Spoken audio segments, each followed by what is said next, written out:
નમસ્કાર મિત્રો, કેમ છો? મજામાં? જય જિનેન્દ્ર.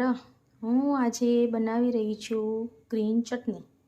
એના માટે આપણે જોઈશે 1 ચમચી શુગર, 1 ચમચી સ્વાદ અનુસાર નમક, લાલ અથવા ગ્રીન મરચાં. લાલ મરચાં, સૂકા મરચાં બી તમે લઈ શકો છો અગર જો તમારી પાસે ગ્રીન ચીલી ના હોય તો. 1 ટુકડો આદુનો, લીંબુ, સિંગદાણા અથવા તો તમે દાળિયા પણ લઈ શકો છો, અને આપણી હોટ ફેવરેટ કોરિએન્ડર. હવે આપણે બનાવીશું ગ્રીન ચટણી.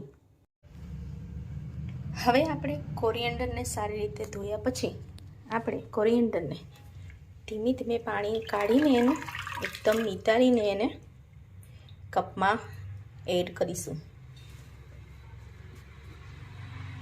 કોરિએન્ડર તમે જોઈતા પૂરતી ગમે એટલે બી લઈ શકો છો, ઇટ્સ ઓકે.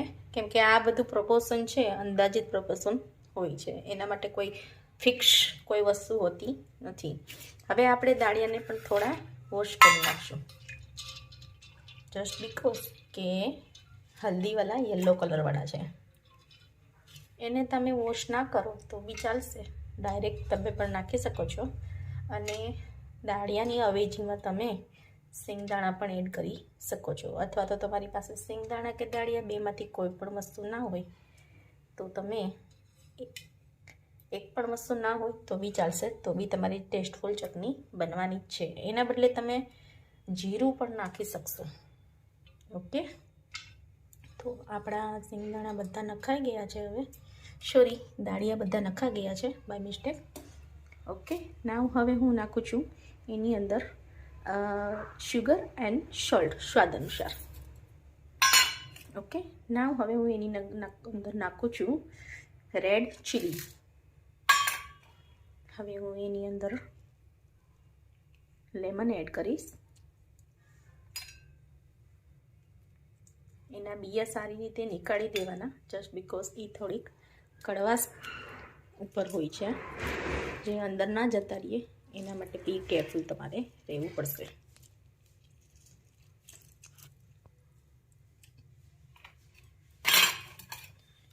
હવે એક આદુનો ટુકડો લઈને એને બરાબર વોશ કરીને તમે એની અંદર એને એડ કરવાનું છે. આ તમે જોઈ શકો છો બધા જ મસાલા એડ થઈ ગયા છે. હવે એને હું ચર્ન કરવા જઈ રહી છું. હવે આપણી ચટણી ચર્ન થયા પછી કંઈક આ રીતે દેખાશે, જે તમે જોઈ શકો છો. બધું મિક્સરને ચર્ન કર્યું પછી આવી દેખાય છે આપણી ચટણી. એને હું વાટકીમાં લેવા જઈ રહી છું, જેથી તમે બરોબર રીતે જોઈ શકો.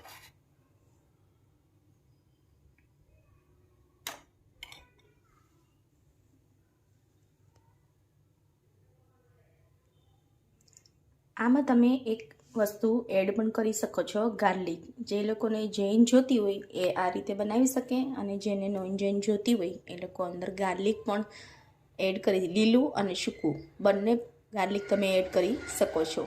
એનાથી ટેસ્ટ એકદમ યુનિક લાગશે. આ તમે દહીંવડામાં, ભેળપૂરીમાં, સેન્ડવિચમાં આ ચટણી દરેકે દરેક વસ્તુમાં તમે યુઝ કરી શકો છો. Thank you.